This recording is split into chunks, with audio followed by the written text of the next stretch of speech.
North east Delhi में सरकारी स्कूलों का बुरा हाल। हाईकोर्ट ने लगाई शिक्षा सचिव को फटकार, जूनियर पर एक्शन लेने का आदेश। दिल्ली में टीएमसी सांसदों का धरना जारी, जांच एजेंसियों के दुरुपयोग के खिलाफ दे रहे धरना। आप नेता भारद्वाज भी शामिल। पीलीभीत में पीएम मोदी की रैली, कहा दुनिया में बजा भारत का डंका, वैश्विक स्तर पर मिली पहचान। चैत्र नवरात्र आज से शुरू, सीएम योगी ने प्रदेशवासियों को दी नवरात्रि की बधाई, बोले मोदी के नेतृत्व में देश बढ़ रहा आगे। प्रतापगढ़ में भीषण सड़क हादसे में 3 की मौत, कई गंभीर रूप से घायल, विंध्याचल धाम जा रहे थे श्रद्धालु।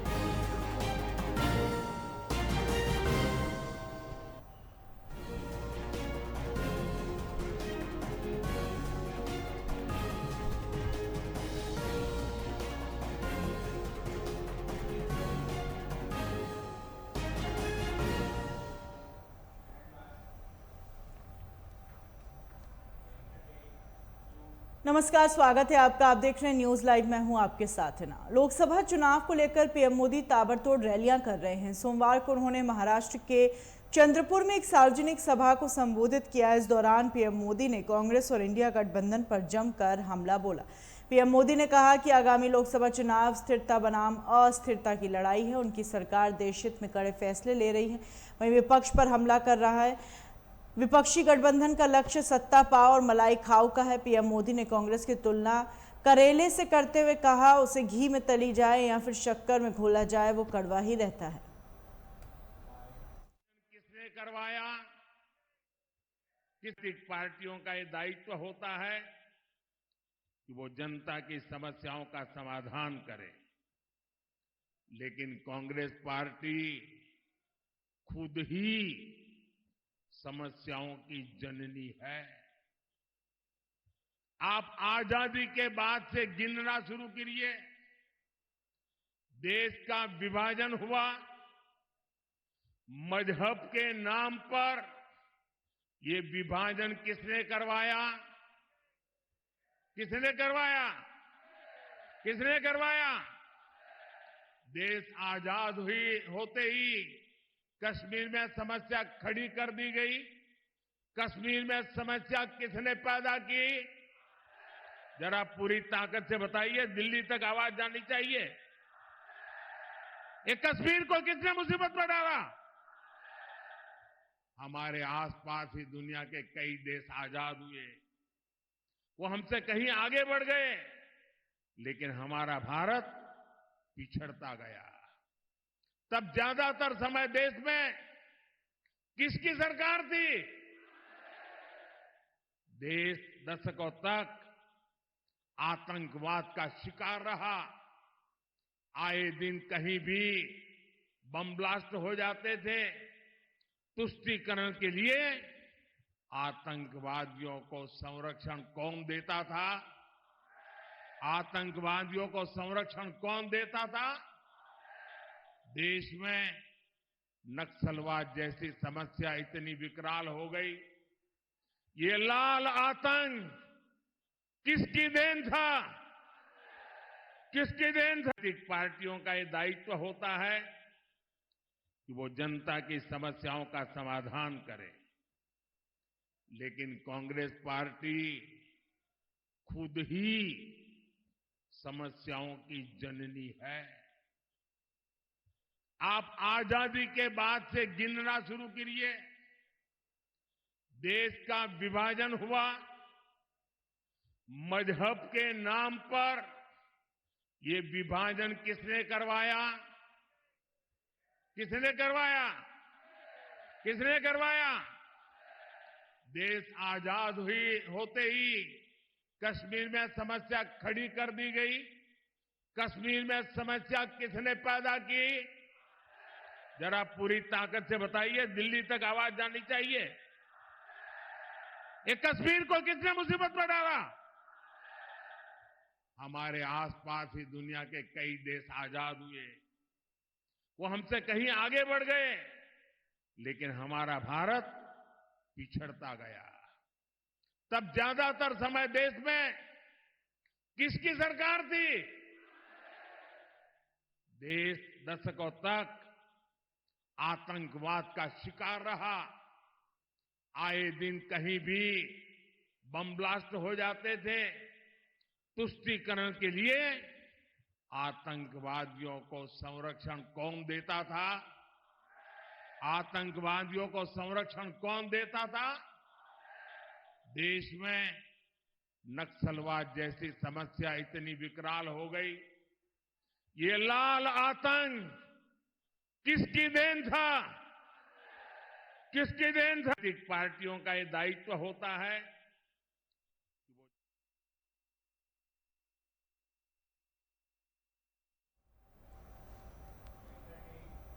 रामपुर में भाजपा के राष्ट्रीय अध्यक्ष जेपी नड्डा ने जनसभा को संबोधित किया। उन्होंने भमौरा के शिव मंदिर को नमन करते हुए अपनी बात शुरू कर राजा राम सिंह को कठोरिया को भी याद किया। उन्होंने कहा, एक वक्त था जब रामपुर में कानून की हालत बदतर थी, कारोबारी लगातार यहां से पलायन कर रहे थे, लेकिन आज बहन बेटियां बिना डर के कॉलेज जा रही हैं और ये बदलाव मोदी और योगी कारण हुआ है। वहीं विपक्ष पर वार करते हुए घमंडिया गठबंधन भ्रष्टाचार को बढ़ावा दे रहा है। कांग्रेस के शासन में कोयला घोटाला, टूटी घोटाला और हेलीकॉप्टर घोटाला हुआ। इसके अलावा अखिलेश यादव लैपटॉप घोटाला, लालू यादव चारा घोटाला, डीएमके ने बालू घोटाला और अरविंद केजरीवाल ने शराब घोटाला किया।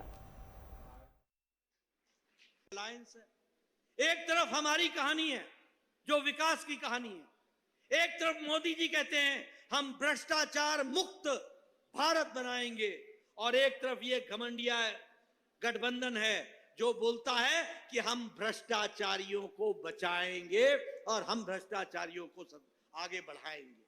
आप बताइए, आपको चुनना है, भ्रष्टाचार मुक्त करना है कि नहीं करना है? भारत को भ्रष्टाचार मुक्त करना है कि नहीं करना है? मोदी जी ने लाल किले के प्राचीर से कहा था, भ्रष्टाचारियों को नहीं बख्शेंगे, भ्रष्टाचारियों को नहीं बख्शेंगे। एक एक पर एक्शन होगा। मैं आपको इनकी कुछ किस्से सुनाना चाहता हूं। आप बताइए, कांग्रेस पार्टी ने कोयला घोटाला किया था कि नहीं किया था? चीनी घोटाला किया था कि नहीं किया था? चावल घोटाला किया था कि नहीं किया था? आप बताइए, पनडुब्बी घोटाला किया था कि नहीं किया था? आप बताइए, ऑगस्टा वेस्टलैंड हेलीकॉप्टर का घोटाला किया था कि नहीं किया था? आप बताइए, 2G घोटाला किया था कि नहीं किया था? आप बताइए, 3G घोटाला किया था कि नहीं किया था?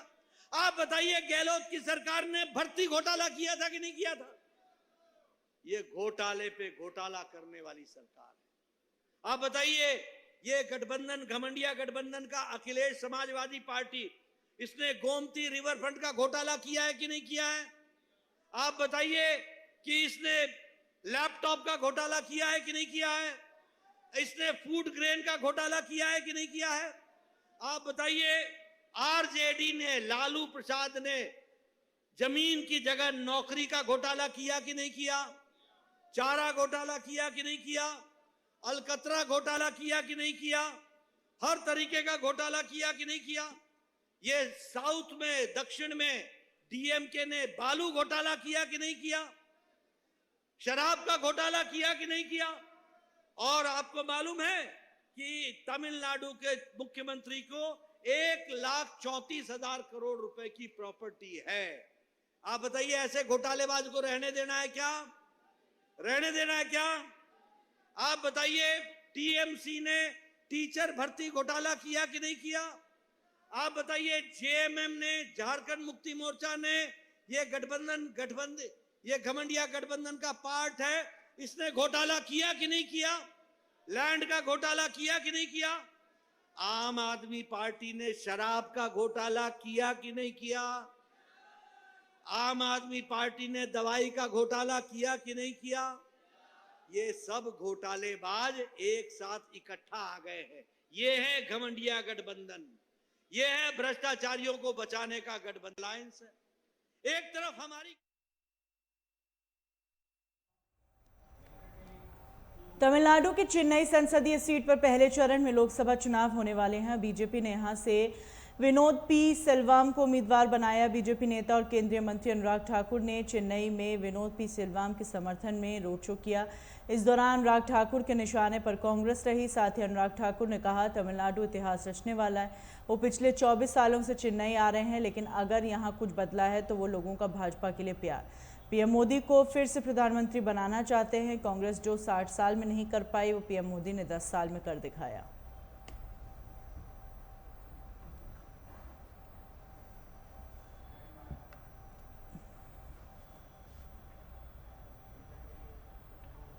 लोकसभा चुनाव की तैयारी में सभी पार्टियां जोर शोर से लगी हैं। प्रचार और प्रसार का दौर काफी तेज है।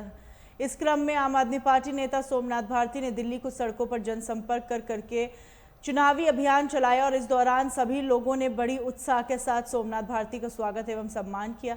इससे पहले सोमनाथ भारती ने जनसंपर्क के दौरान Kabul line park, Delhi cantt में लोगों से मुलाकात की। उन्होंने कहा, नई दिल्ली का आमजन अपने देश, संविधान और लोकतंत्र की रक्षा करने के लिए तैयार है।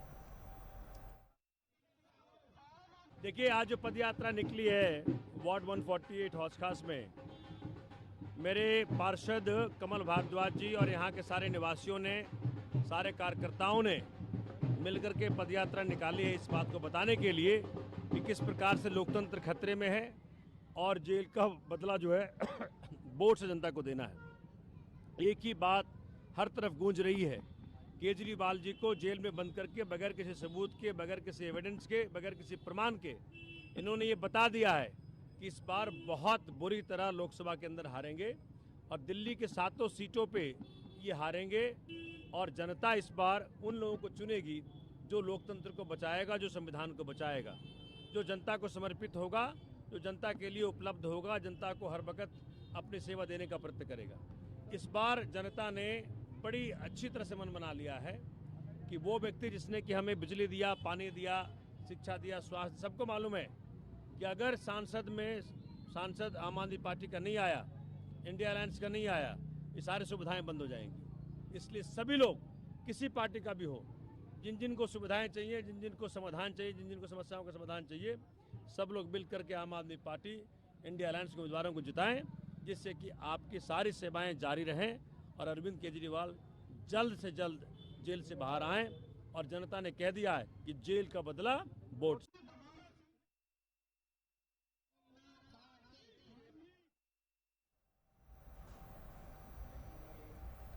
दिल्ली शराब नीति घोटाला मामले में अब इलेक्टोरल बॉन्ड का लिंक भी जोड़ा जा रहा है। कथित तौर पर हुए इस घोटाले में दिल्ली के सीएम अरविंद केजरीवाल, मनीष सिसोदिया जेल में हैं, जबकि इस मामले में आप नेता संजय सिंह को सुप्रीम कोर्ट ने जमानत दे दी है। संजय सिंह ने प्रेस कॉन्फ्रेंस कर इस घोटाले के तार इलेक्टोरल बॉन्ड से जोड़ते हुए भाजपा पर भ्रष्टाचार करने का आरोप लगाया। संजय सिंह ने कहा, कितने सुनियोजित तरीके से लोगों से छुपाकर बीजेपी सरकार ने घोटाला किया। ये सब इलेक्टोरल बॉन्ड के रूप में हुआ, जिसे सुप्रीम कोर्ट ने सब सामने लाकर रख दिया। उन्होंने कहा कि 6 कंपनियां ऐसी हैं जिन्होंने अपने मुनाफे से ज्यादा बीजेपी को दिया। और क्या कुछ कहा, सुनिए।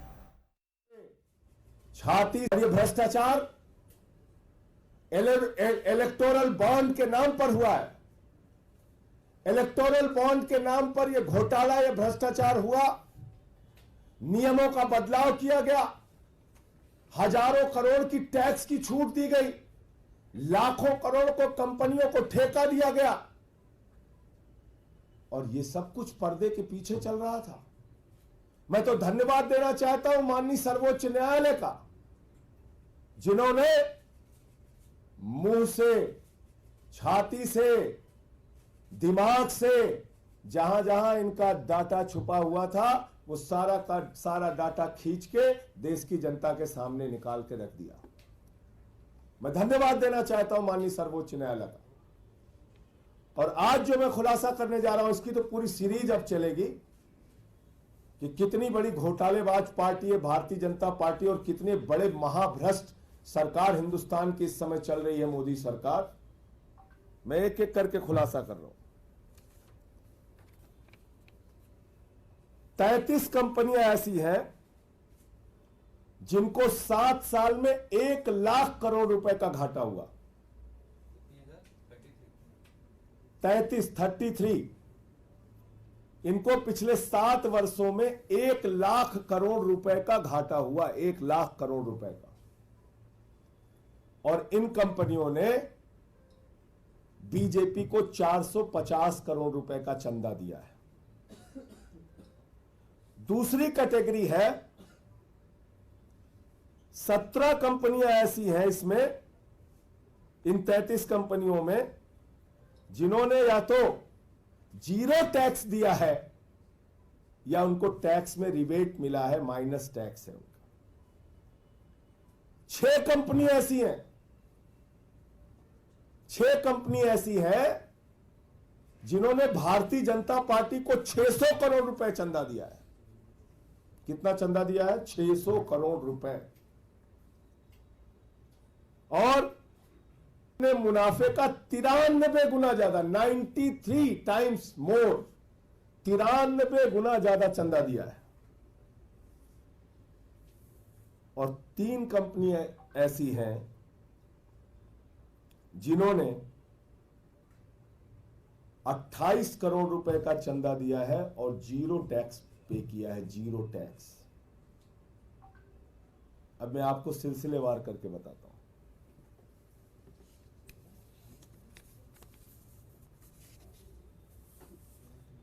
एक कंपनी है भारती एयरटेल, इसने 200 करोड़ रुपए का चंदा भारतीय जनता पार्टी को दिया है और 77,000 करोड़ रुपए का घाटा इसको हुआ है। याद रखिएगा, 2017 से 2023 तक 77,000 करोड़ रुपए का घाटा हुआ है और घाटे के बावजूद बहादुर ने 200 करोड़ रुपए का चंदा बीजेपी को दिया है और इसको टैक्स में छूट मिली है 8,200 करोड़ रुपए की। कितनी? इसका घाटा है 77,000 करोड़ रुपए का, चंदा दिया है 200 करोड़ रुपए बीजेपी को और इसको टैक्स में छूट मिली है 8,200 करोड़ रुपए की, जिसमें से कुछ छूट इसको सुप्रीम कोर्ट के आदेश पर मिली है और बाकी छूट कैसे मिली है वो एक रहस्य का विषय है। दूसरी कंपनी है डीएलएफ, इसने 25 करोड़ रुपए का चंदा भारतीय जनता पार्टी को दिया है और इसको टोटल घाटा जो हुआ है 130 करोड़ रुपए का हुआ है 7 वर्षों में। 7 साल में 130 करोड़ का घाटा उठाने वाली कंपनी 25 करोड़ रुपए का चंदा भारतीय जनता पार्टी को देती है। और ये भ्रष्टाचार लोकसभा चुनाव नजदीक आ चुके हैं और पार्टियों की चुनावी गतिविधियां तेज हो गई हैं। इसके साथ साथ एक दूसरे के ऊपर आरोप प्रत्यारोप लगाने का दौर जारी है। मध्य प्रदेश के पूर्व मुख्यमंत्री शिवराज सिंह चौहान ने मीडिया से बातचीत करते हुए कई मुद्दों पर खुलकर बात की। उन्होंने कहा कि कांग्रेस में कोई इसलिए नहीं रहना चाहता क्योंकि वहां न नीति, न नेतृत्व, न नियत और कांग्रेस का पूरा इतिहास नफरत से भरा है।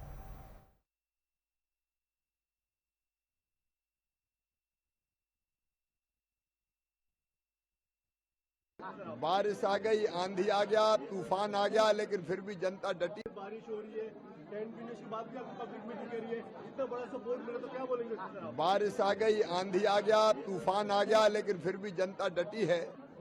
हमारे सब टेंट वेंट उड़ गए, माइक खराब हो गए, तो भी मैंने गाड़ी के माइक से भाषण दिया। ये जनता के प्रति प्यार है भारतीय जनता पार्टी का, अपने परिवार के भाई बहनों से और भाई भांजे भाइयों से मिलने की तड़प है, जो ऐसे मौसम में भी मुझे यहाँ पर लेकर आई। एक तरफ हम भारतीय जनता पार्टी के कार्यकर्ता और दूसरी तरफ राहुल गांधी जी, जिनके हेलीकॉप्टर का फ्यूल ही खत्म हो गया और हेलीकॉप्टर ने टेक ऑफ ही नहीं किया। सच बात तो ये है कि अब कांग्रेस का फ्यूल ही खत्म हो गया है, अब कांग्रेस टेक ऑफ नहीं करने वाली। ना तो कांग्रेस टेक ऑफ करने वाली और कितनी ही बार राहुल गांधी जी को लॉन्च कर लें, रीलॉन्च कर लें, अब राहुल भी टेक ऑफ नहीं करने वाले। कांग्रेस का विनाश सुनिश्चित है। मैं भी छिंदवाड़ा में हूं, यहाँ नकुलनाथ जी भी टेक ऑफ नहीं कर रहे हैं। कांग्रेस बुरी तरह हार रही है, पराजित हो रही है और कांग्रेस का अब कुछ बचा नहीं। बारिश हो रही है।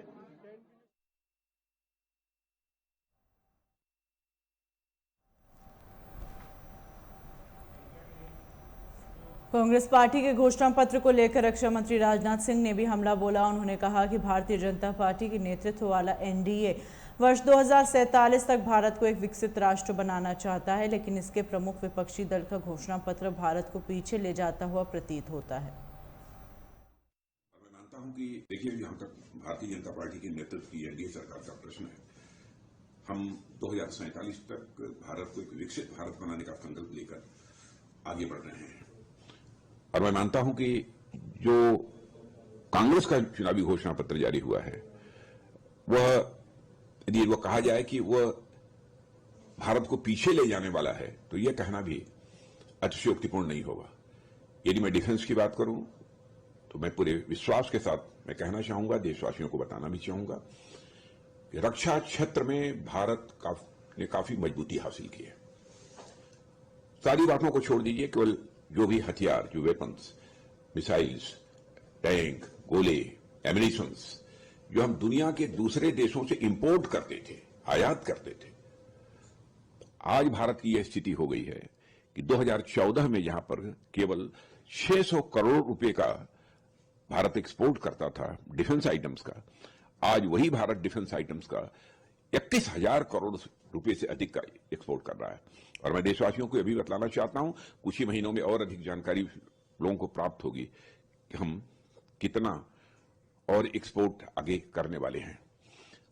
देखिए, 5 वर्षों में एक भी करप्शन के आरोप जो है हमारी गवर्नमेंट के ऊपर नहीं लगे, जबकि रक्षा से संबंधित जो सौदे होते थे पहले, उसमें आपने देखा होगा कि कांग्रेस की गवर्नमेंट पर करप्शन के भी आरोप लगे हैं। सारी दुनिया ये देख रही है कि भारत सचमुच आर्थिक दृष्टि से ही एक विश्व की ताकत लगातार बनता जा रहा है। देखिए, यहां तक भारत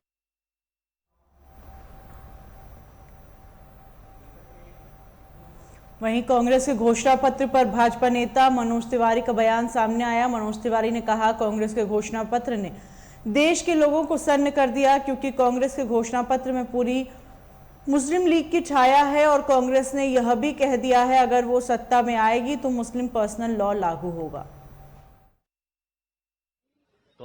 देखिए, कांग्रेस के मैनिफेस्टो ने इस देश के लोगों को सन्न कर दिया है।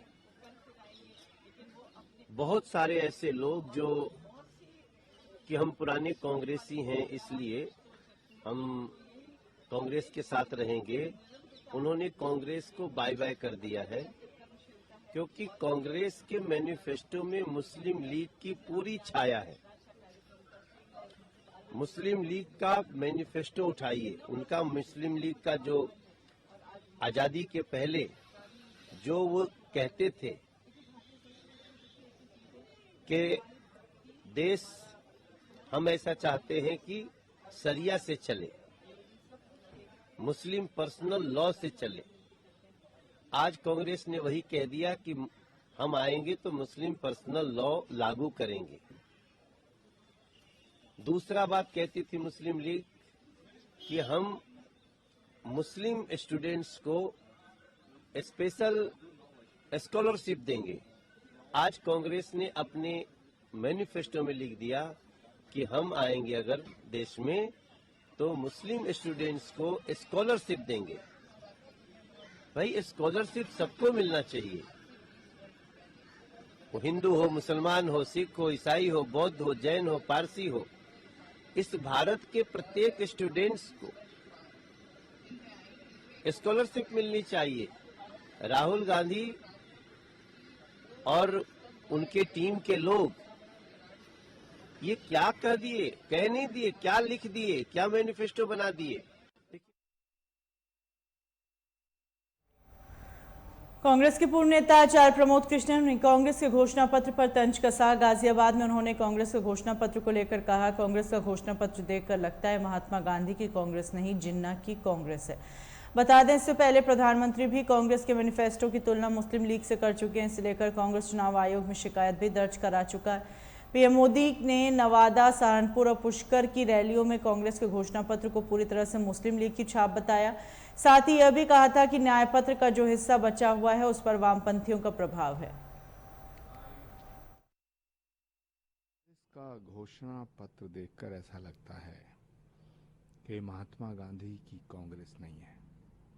कांग्रेस का घोषणा पत्र देखकर ऐसा लगता है कि महात्मा गांधी की कांग्रेस नहीं है। ये महात्मा गांधी की कांग्रेस नहीं है, ये मोहम्मद अली जिन्ना की कांग्रेस हो गई है। और ये जो मैनिफेस्टो है, ये मल्लिकार्जुन खड़गे का मैनिफेस्टो नहीं लगता, ये मोहम्मद अली जिन्ना का मैनिफेस्टो लगता है। पता नहीं क्या हो गया कांग्रेस को, न नीति बची है, न नीयत बची है, न नेता बचा है। Most unfortunate for this country, most unfortunate. Sir, Rahul Gandhi के लिए अब कहा गया है कि अब वो दूसरी जगह से वो चुनाव लड़ेंगे जहाँ से उनकी पूरी सियासत चलती थी।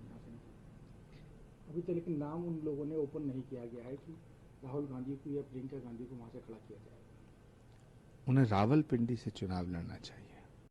कांग्रेस का घोषणा पत्र देखकर ऐसा लगता है कि महात्मा गांधी की कांग्रेस नहीं है। ये महात्मा गांधी की कांग्रेस नहीं है, ये मोहम्मद अली जिन्ना की कांग्रेस हो गई है। और ये जो मैनिफेस्टो है, ये मल्लिकार्जुन खड़गे का मैनिफेस्टो नहीं लगता, ये मोहम्मद अली जिन्ना का मैनिफेस्टो लगता है। पता नहीं क्या हो गया कांग्रेस को, न नीति बची है, न नीयत बची है, न नेता बचा है। Most unfortunate for this country, most unfortunate. Sir, Rahul Gandhi के लिए अब कहा गया है कि अब वो दूसरी जगह से वो चुनाव लड़ेंगे जहाँ से उनकी पूरी सियासत चलती थी। अभी तक लेकिन नाम उन लोगों ने ओपन नहीं किया गया है कि राहुल गांधी को या प्रियंका गांधी को वहां से खड़ा किया जाएगा। उन्हें रावलपिंडी से चुनाव लड़ना।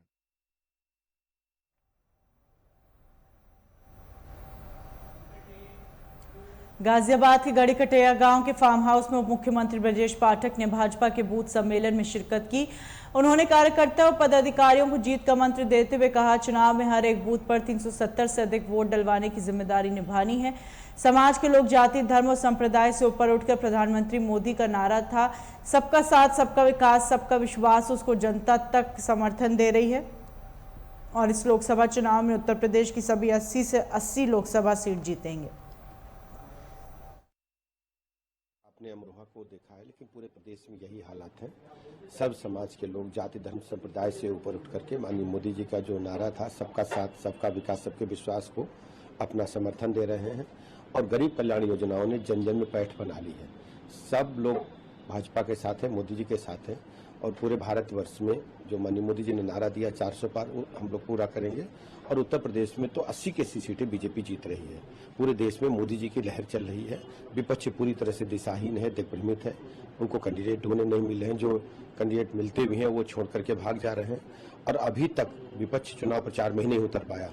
ये सिद्ध है, जनता ने उन्हें नकार दिया है। सर, दूसरा चैत्र नवरात्र के अवसर पर पूरे प्रदेशवासियों को बहुत बहुत शुभकामनाएं देता हूं, बधाइयां देता हूं। और मां दुर्गा के चरणों में प्रार्थना करता हूं कि प्रदेश के सभी 25 करोड़ लोगों को अपना आशीर्वाद प्रदान करें। सबके घरों से सुख, संपत्ति, वैभव आए और कष्टों का नाश हो। सर, प्रधानमंत्री ने कल कहा कि जो भी समस्याएं हैं देश में वो कांग्रेस की देन है। सच्चाई है, कांग्रेस पार्टी ने सर्वाधिक शासन किया है। और कांग्रेस पार्टी के नेता, उनकी सरकारें भ्रष्टाचार के दलदल में डूबी रही हैं। गरीब जनता का, बहनों का कभी उन्होंने ध्यान नहीं दिया, नौजवानों को ध्यान नहीं दिया। उसी का परिणाम है कि माननीय मोदी जी इन 10 वर्षों में गरीब कल्याण योजनाओं के माध्यम से गरीबी रेखा से करोड़ लोगों को ऊपर ला चुके हैं। और गरीब आदमी, आम जन मानते हैं माननीय मोदी जी उनके परिवार के अभिभावक के रूप में है। आपने अमरोहा को देखा है, लेकिन पूरे प्रदेश में यही हालात है। सब समाज के लोग जाति, धर्म, संप्रदाय से ऊपर उठकर।